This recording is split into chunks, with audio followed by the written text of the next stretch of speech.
What's up, everybody? John Eric Pola here with My MMA News, and today our story's a bit different than usual. Normally, we're talking with professional fighters, talking about their upcoming fights, talking about wins, their future, all that type of stuff, and I'm sure you're used to seeing it on this YouTube channel as well. Well, today we have an MMA story, just a bit different, so just bear with us here. We're going to get into the goods of mixed martial arts here in just a second. Today I'm talking to Dr. Richard Roberts, who has an amazing story. So I'm just going to get right into it here with everybody and have him start explaining his background. So let's bring Dr. Roberts in here. And Dr. Roberts, before we start getting into your background, I just got to ask, how's everything going? And I really like that background you have there with all the fishes and everything else. Thank you. Yes, believe it or not, this tank was just put in a week ago. I'll step aside so you get better. It's 1,000-gallon African cichlid tank. I had a glass tank there for many, many years, and then I decided to replace, and it was a lesser quality glass, which gives a green tint to the color. So I decided to replace it with an acrylic tank. That was a big mistake. Acrylic gets scratches, it absorbs organic solvents from the air, gets cloudy. So I just replaced it now with a low iron glass tank, and it's gorgeous. But a word of caution: don't put a tank like this on a floor of your house. It weighs the glass weight and metal weighs about 2,700 pounds. The water weighs about 9,000 pounds. So this is part. When I put the fish tank in the first time, it was part of an expansion of the house, and we have 6 steel beams underneath the tank that go to the footers in the basement. So yeah, kids, don't try this at home. Well, I was going to say, that definitely looks like a project to put in, and it's definitely I would never be able to do it. I can just tell you that much. I'm going to try to get into anything with fish or anything like that because I wouldn't have a clue how to even get that started. But I do like it. But Dr. Roberts, let's start getting into your background here a little bit. You're a fellow Pennsylvania guy like myself here. So why don't you just tell everybody a little bit about what it was like growing up and how exactly you started getting involved in the world of pharmaceuticals? So I grew up in a suburb of Philadelphia called Abington Township. The little town is called Rydal. I was an Eagles fan since before I was born, and I still bleed Eagles green. And I also grew up as a totally secular, Jew at that point. I'm now a Orthodox Jew. Um, and I love science. I went to college at University of Pennsylvania. I love science, and I really wanted to be a physicist or a mathematician. And my father got a hold of me, and he said, "You are nuts." He said, "It's nice that you're doing great in science, but you've got to go to medical school so you can earn a living. Even if you never use it, you'll always have that in your back pocket so you can earn a living." So I listened to my father. By the way, I'm not saying the words my father used. He was more animated than what I'm saying now. But I listened to my father, and I went to medical school. But I also then stayed true to my love of science. I also got a doctorate in biophysics. So I was at Penn, University of Pennsylvania, for 12 years. And my father owned 50% interest in a small generic pharmaceutical company. My whole life, he had owned that. It was a small company, not really very sophisticated, but it put food on the table. When I was young, growing up, you ask, Johnny, what do you want to do when you grow up? I want to be a fireman. Tommy, what do you want to do when you grow up? I want to be a policeman. Richie, what do you want to do? I want to be the president and chief executive officer of United Research Laboratories Incorporated. But things went awry. Things went a little off the plan because of my love of science. So I went that direction. I got my medical degree and my doctorate in biophysics at Penn, and then I went to Harvard where I trained in internal medicine. Did an internship in internal medicine at the Brigham and Women's Hospital of Harvard Medical School. And while I was there in Boston, I actually lived in Brookline, which is the one town over, but the hospital's in Boston. My father called me. He said, Rich, if you want to try your hand in the business, you better come now. It's not going to be around much longer. So I thought about it, and I said, if I am going to eventually go into the business, I'm not going to spend more years training in medicine. And if I'm going to stay in medicine, then I'll just try the business 1 year, and if I don't like it, I'll come back to medicine and I'll stay there. So it's one of my prized possessions is a letter I have from the director of the House Staff Training Program at Harvard, saying, "We're sorry to see you go. If you want to come back, anytime. We'll take you back." I have that one framed in my basement. So I went and I went to the company, and they were on the verge of bankruptcy. The company had about $35 million in sales. They were losing about $2 to $3 million a year. They were paying their vendors around 4 to 5 months late. The bank was about to put the company into workout just to sell off everything and close the company. And that's when I joined. And that's how I got my start in business. To make a long story short, I mean, a long, grueling story, working day and night for 24 years. I took over the operations after 3 months. I told my father and his 50-50 partner's brother that, this place is going to collapse. You have to give me full control of the operation, or I'm just going back to medicine, because it was ridiculous what was going on. I can give you all the details, interesting stories, but maybe it's not for this venue. So they did it. And the first year, I was able to get the company back to a small profit. And we had ups and downs throughout the years, some opportunities, some crises, almost hit bankruptcy again a number of years later. Then we got big investors involved. My father and uncle were bought out of the business. And eventually, I took the company from $35 million a year in sales to $600 million a year in sales. I transitioned the company from a tiny generic distributor, distributing other generic drugs, making a couple themselves, to a scientifically driven discovery company on drug delivery technologies and new drugs. It took us from a $2 to $3 million a year loss to a $300 million a year profit. And the number of employees went from 125 up to 800, and then including the contract sales force. And finally, in 2012, we were sold for $800 million. And it wasn't all my money, but I got a few dollars here and there. So I'm now retired and trying to figure out what I'll do when I grow up. Well, I have to ask, when I hear about, all of that, how did you go from being a guy obviously so well versed in science, but then to being a businessman like that? Was there like a business course along the way, or did you kind of just pick this up on the fly and figure, hey, I'm pretty good at doing business? You're really asking like one of the most critical questions. That's a very astute question. Very astute. Um, I had experience organizing many functions.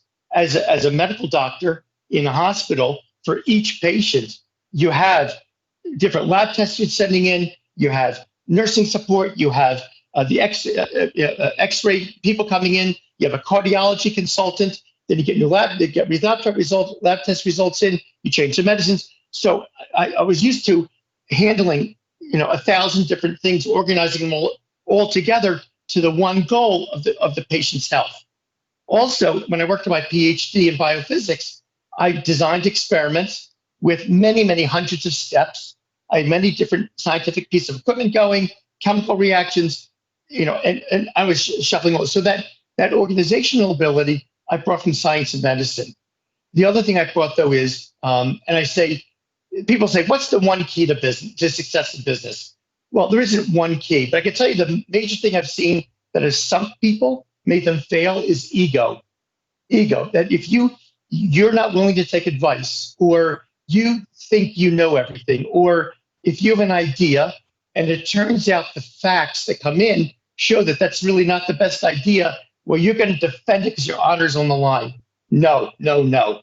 You have to go where the facts take you, and along the way, any decisions that you're making have to always be tentative, and there's more because you're always making decisions based on incomplete knowledge in business. And as more information comes in, you're ready to switch courses. Switch course. And as a matter of fact, sometimes when we got bigger and we were hiring in executives from the biggest pharmaceutical companies, one of the things I'd make sure to do was they would be in a meeting that I was in, and I'd be running a meeting, maybe there's 10, 12 people there, vice presidents, maybe a director or two. I would try to find something where I came out with an opinion in front of everybody, and someone else had a different idea. And I said, wait, stop. You're right. I'm wrong. I'm just, forget it. My idea was flawed. You're right the way you're going. These guys that came from these big pharma companies, they almost fall off the chair. What they're used to is politicking, clapping, up the management hierarchy, bow to the CEO, and I needed to teach them very early on. No, you have to go where the information takes you. You have to go where the facts take you. And I would not allow anyone to put their being hurt, their honor being hurt, their ego being hurt. I would not allow anyone to put that in the way of making a clear-minded decision. Well, that's very interesting, and that's really a lesson that could go all throughout life, no matter what you're doing, to not let your ego get into the way. And I guess moving along here too, I know we could talk about the whole business side of things and the pharmaceutical things probably all day. I do want to get into the MMA stuff, but just before I do, one other quick little side note here: you're heavily involved in politics as well. So why don't you just talk a little bit about how you got involved with politics and the Republican Party? Well, that's also a long story. My first involvement in politics was around the year 2000. And what happened was FDA, the FDA local office came in and they did an inspection on our company, and they wrote up what they call observations. If they're real violations, then they give you something called a warning letter, but they didn't. But then they said we get no drug approvals. So you have to. I sent in to them. The company sent it to FDA, and I worked on this with many people in the company. Sent in corrective actions, and after 6 months, we heard nothing from FDA. We're not getting drug approvals. They didn't tell us whether the corrective action plan was effective or sufficient or insufficient, but no drug approvals. They come out and after 6 months, they do another inspection, more observations, never a warning letter, but no drug approvals. And after 3 cycles of this, it became clear to me that they were just trying to put us out of business. I have some theories, but I can't prove them as to why. Some personal vendetta maybe the lead inspector had against me, maybe because I'm a religious Jew. I'm not guy goes around saying prejudice, but maybe her lifestyle, she knows would conflict with what I believe in. Maybe she took offense to that. I don't know. I just don't know. So we were going to go out of business. We were being strangled. So I was trying to think about reason. So we're here, the company's here. FDA is above us. Who's above FDA? And that is the senators and the congressmen that control FDA's budget.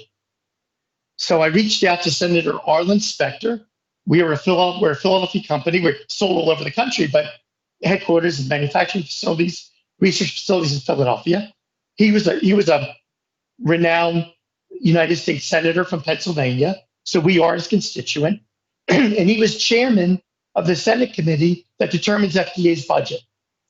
And I also reached out to Congressman Jim Greenwood, who was congressman of a suburban area of Philadelphia, but where some of our employees come from. And he was chairman of the congressional committee that oversees FDA's budget. And I told them about the situation.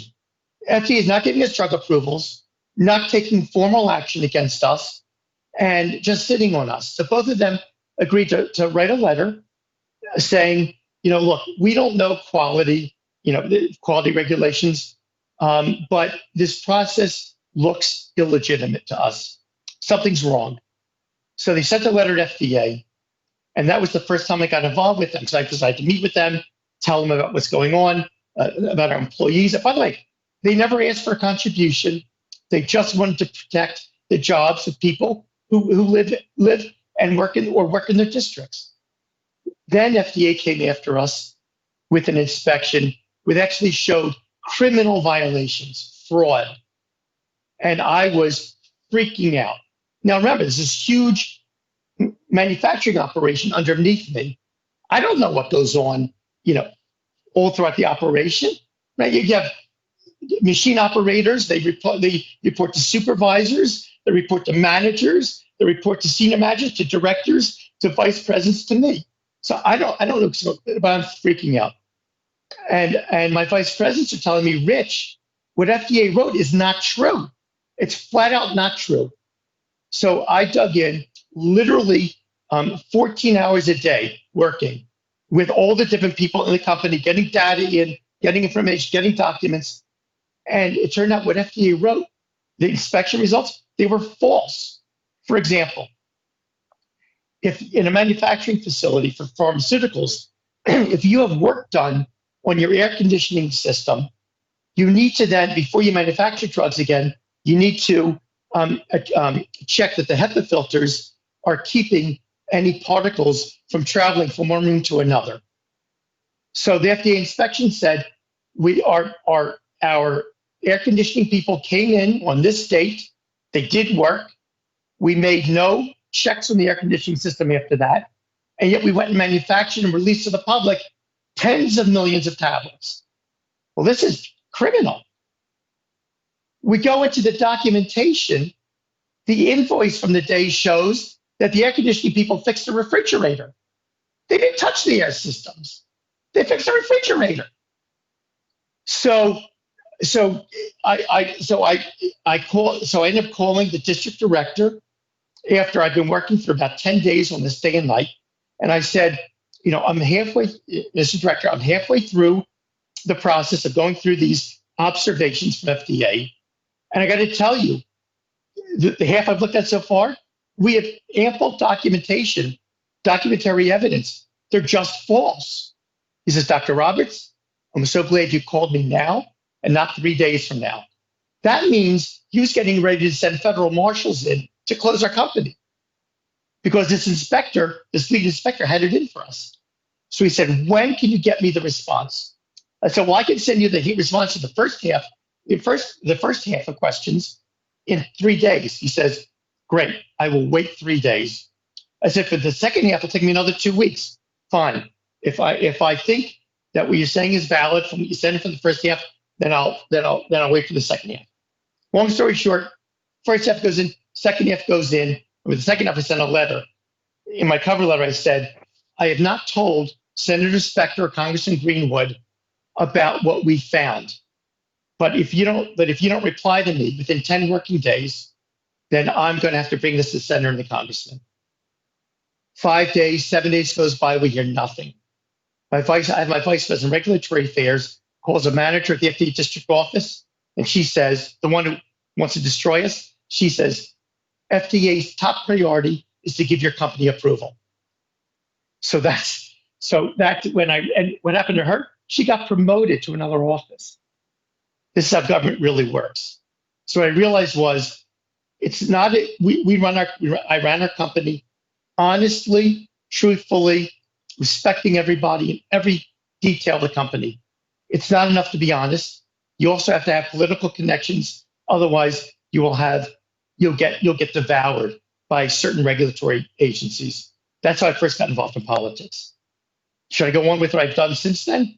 Well, just for the time's sake, I mean, obviously we could go right to the end point here. You've done some stuff with Donald Trump. You're a political advisor there, and I'm going to ask you about Donald Trump coming up. But I do want to get to the MMA stuff of this, though, because like I said, we could get into the X's and O's of politics there and your involvement in it. But for all of our viewers out there that are watching this, they're probably sitting here like, okay, I'm hearing about pharmaceuticals, I'm hearing about politics.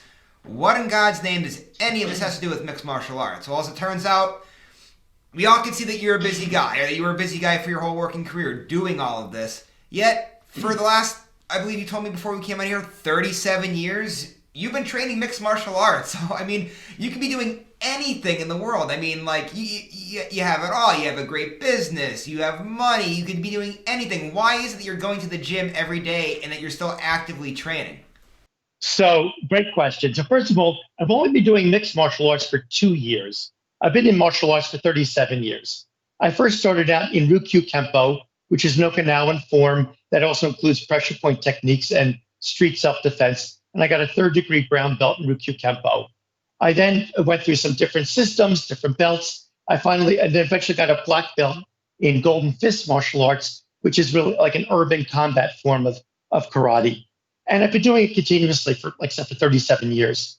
About 2 years ago, I met George Sullivan, and I was doing CrossFit training in my home. I have a significant martial arts gym in my basement, and I need to keep fit, and it's good. And I enjoy martial arts. I enjoy also knowing how to defend myself. I might say at this point, I could probably defend myself against a small gang, but that's another story.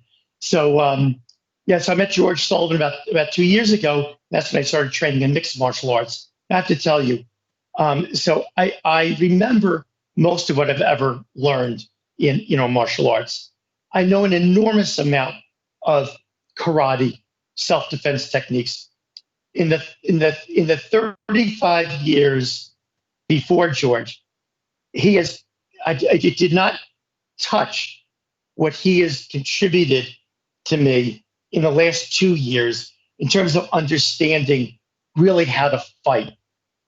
For example, self-defense in karate, you're always moving out of the, you're always creating distance. You come in, you'll train. Someone will throw a punch, slow motion, and then you do things, right? And then you get out. Well, that's all great until you first get hit. The first thing that George, by the way, George not only knows all of the mechanical details of mixed martial arts and fighting, he understands the psychology of it also, which is tremendous. So one of the first things he did with me was he said, "We're going to play patty cake." So I'm like, what's this guy about? Like, I don't play patty cake, baker's man, right? No. Him patty cake is you turtle up like this, and he hits you in the head lightly.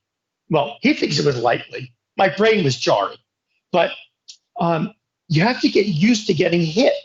That's very different in most mixed martial arts than in general karate training, and it's critical because, as some martial arts, some karate forms, they have big ideas of, I got this one strike and I'm gonna.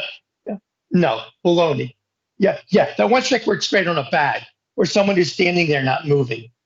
People move, people dive, people go back, they change ranges. So I could just tell you, George has absolutely revolutionarily improved my fighting ability. And I'm going to talk about George more in a moment here because I know you have some good George Sullivan stories. But I got to ask too, just along the lines, I know we were talking about your business before and talking about politics, all of that. A lot of people say that it's great getting involved with martial arts just because it can help you out in life and it teaches you different things that will carry on through life. Has any point during your amazing career in medicine and in politics has there ever been a time that you reflected on something that you've learned from martial arts over these years that may have helped you? I feel like I'm supposed to tell you, yeah, martial arts helped me to do this and that in business. Not really. It helped. I mean, it helped me. It helped me when I was walking through the parking lot at night. That I'm walking and I'm using my peripheral vision. If someone walks by the sidewalk, you make sure my peripheral vision. And with my peripheral vision, I see them continue on the sidewalk. I'm watching between the cars. But in terms of dealing with business situations, no, you don't go around hitting people. The one thing I might say was different is I wasn't living in fear. I wasn't living in physical fear, like an employee might come up and hit me or something like that. Matter of fact, I remember once I was talking to two of our directors. They were younger guys, probably about 35 years old, husky guys, physical guys, and they ran the manufacturing plant. And we're talking, the UFC was new at that point. You know, people think like the UFC or mixed martial arts, like it's always been around. It's really new. It's and when before the UFC started, um, martial arts schools were filled with all kinds of false ideas and claims. And I could do this, I could do that. Well, now if you can't get in that ring, if you can't get in that cage and you can't show what you can do, you're just talking a bunch of baloney. You're just a little dog barking from behind the screen, and it's just not real. So, um, so so we're talking to these directors and these guys as we're talking. The UFC just come out. One of the guys went like this, yeah, like that, and I immediately went like this. Excuse me, tell me, Alaka. So immediately, I lowered my center of gravity, and I put a guard. And he said, "Whoa, Dr. Roberts, that was incredible." But Yeah, general. Yes, I don't really use martial arts in business. I'm sure there's probably been times with the FDA back in the day. I'm sure that you wanted to use it, but I guess I'm glad that you didn't do it in that situation there. So yeah, I guess we'll move on with George Sullivan. As everybody knows, a longtime UFC fighter. Like you said, he's been training you for a little while now. Kind of just tell everybody a little bit about George, what he's like as a person, and I know you have a fantastic George Sullivan story to share. So first, tell everybody about George a little bit, and then you could share that story with us as well. All right. So George and I come from radically different backgrounds, and our lives have gone in very, very different paths or directions. But he's actually become a very close friend of mine. Um, George, we forget the martial arts part. George is a human being. He is completely full of integrity. He's loyal. He's honest. He's stalwart. Um, he's just really a really good, fundamentally good human being. He cares about people. Sometimes I try to get him to maybe not care so much because he tends to give things away too quickly that he can't afford to. And I'm just coming from somebody who's giving away tens of millions of dollars to charity, but he can't afford, if he can't afford it, he can't do it. So, but his heart just great. He feels for everybody. So he's just really a great person. And there aren't many people in the world that I trust completely, but he's one of them. So that's George as a person. And now, how about that You story? want you? Yeah, that was if you could explain that story. I know you have a fantastic George Sullivan story where you had some people from Congress over your house, and you guys were having a meeting, and you brought George into it. So go ahead and explain that story as well. Okay, I have a few George Sullivan stories. I'll just have a quick one very quickly. People say, you know, how does a 63-year-old retired physician, scientist, businessman, asthmatic fight with George Sullivan? I said the answer is simple. I go easy on him. Um, that. Okay, George likes that joke, by the way. Make no mistake about it. George would wipe me out. But that's another. Okay. So anyway, Congressman Mike McCall from Texas was chairman of the Homeland Security Committee in Congress, and I had him here in the home. I have other congressmen, senators, presidential candidates, governors come through my house. So this is a luncheon we had for him, and I put on the lead table, the dais table, with Chairman McCall and myself.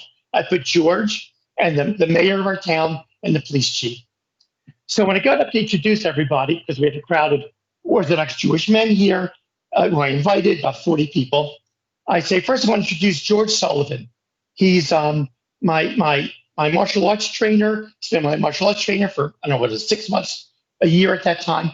And he's going to be fighting for the welterweight championship in mixed martial arts. The whole room exploded with applause, including from Chairman McCall. Then I said, now I'll introduce Chairman Mike McCall. Chairman McCall, you're chairman of the Homeland Security Committee in Congress. You have the Army, you have the Navy, the Air Force, and Marines. You have the FBI, you have the CIA, the NSA, but we have George Sullivan. And the chairman said, you're probably a lot safer. Ah, I love that story. That's a hilarious story too. Yeah, yeah, go for it. Tell us the other story. I don't know if you let this one out or not, but George, when I first met George was trying to train me to fight in the UFC. And I kept trying to explain to George, I'm not looking to fight in the ring. I'm married, children, I'm retired. I'm not looking to fight in the ring. So after like 3 months, George was continuing to get me when you fight in the ring, George, I'm not training. I said, George, okay. I might enter the UFC, George, but if I do, I'm going to do it the Jewish way as an owner. Oh, that's another good one too. Well, would you ever want to do anything like that though? Would you ever want to get into doing business with some type of mixed martial arts promotion? It's so interesting you say that. I've really thought about it, because I'm how do I say? I'm in a position in life where the money is not really an issue. And I hate to say that with so many people are suffering right now because of the economic downturn. from COVID restrictions. But I've thought about it. Of course, the number one thing is my lawyers and financial advisors are going to want to make sure that I have no liability, if somebody gets hurt. But I thought about it. The truth is, though, I'm very, very busy. I'm I retired, but things didn't slow down for me yet. I can't quite figure out why, but I got so many things going on. You mentioned like Trump. Yes, in 2016, on the Trump campaign, I was the vice chairman of the Israel Advisory Committee of the Trump campaign. I wrote about half of the policies for the Trump campaign regarding the Middle East, Israel, and the general Middle East. I've been, like I said, I built a synagogue next door to my house. It's considered one of the premier synagogues. There's a lot of technology all throughout it. I did a lot of things I'm involved in. So, but it was I had my fish tank. One of the things I thought about, but for now, it's probably not in the cards. I gotcha. Well, I have one other thing too, just before you run out here, because I know we've been at this I think for close to 40 minutes now. So one other thing I had to ask you about, because you just brought Donald Trump up there. I'm sure as everybody's familiar with. If not, I'll explain it briefly here. Donald Trump is actually, you could say, part of the reason why there is a UFC today. Back when the UFC was first getting started, a lot of places didn't want to have the type of events because they thought it was just these bullies getting inside of a cage and beating each other up, and everyone looked down upon it. Well, then Donald Trump comes in and says, well, hey, you know what, UFC, you could have some of your events at some of my venues in Atlantic City. So really, Donald Trump's the reason, why the UFC is the way how it is to a degree, you could say. So being that he loves the sport so much and you love the sport so much, have you and Donald Trump ever, when you weren't talking policies and things in the Middle East and talking finance, did you guys ever, have a conversation about MMA? It's a great question. The answer is no. My involvement with the Trump campaign has really been to try to have the president be elected. I think he's just been fantastic for the country, whether people like him personally or not. The fact is, when he was running in 2016, he said, "You're going to get sick of winning. We're going to win on everything." And I thought it was just a blowhard. You know what? Except for his attitudes towards mask wearing and the coronavirus, we won. America won everywhere on everything. So really, my priority was to get him elected, and that's what my involvement was.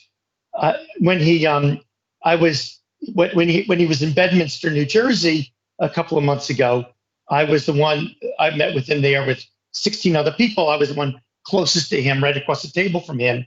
And then later that night, he texted out, he twittered out or tweeted that he was diagnosed with coronavirus.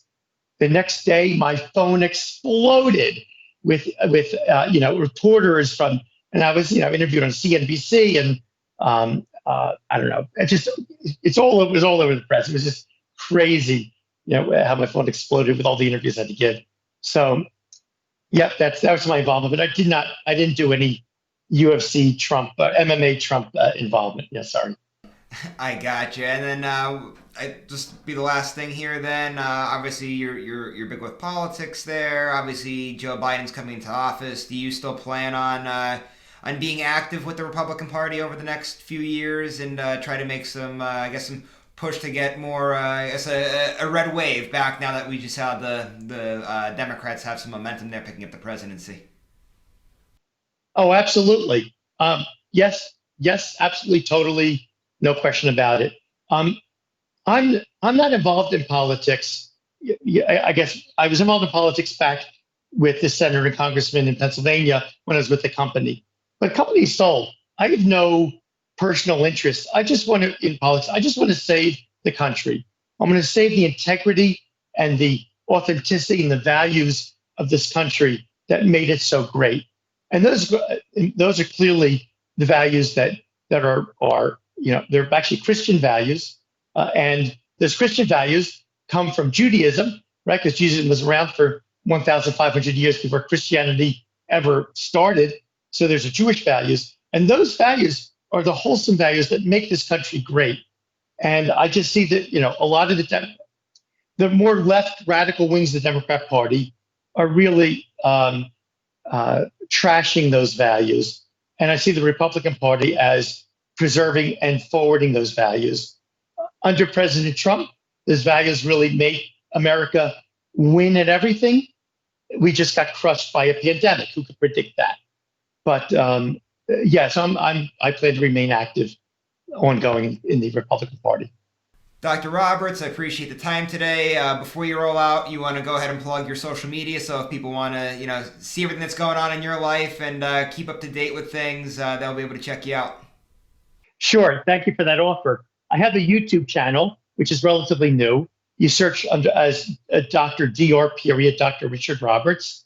And there's no commercials on my videos. There's no place to give me money. I'm there just to try to take different areas, business, life, science, medicine, and just try to take very complex things that I've been involved in, how government really works, and try to bring them down to the concepts, the fundamental concepts, and present that to people. So, yeah, if you could check me on my YouTube channel, I'd love for people to watch. I do have a Facebook page. I barely use it. I'm not really, I'm busy. I'm really busy. So, but yeah, if you check my YouTube channel out, I'd appreciate it. There you have it. That was Dr. Richard Roberts. Great man. Did a lot in his life there. It's an interesting story, and it's nice seeing people there that are so well versed into the medical and political fields coming out and being like one of us, supporting the what we think's the greatest sport there is out there. So thanks again, Dr. Roberts, for the time. And as always, before I roll out, just to remind all you guys, again, like I always do, subscribe to the YouTube channel and keep going to My MMA News, checking out all of our great content out there. We'll see you later, everybody.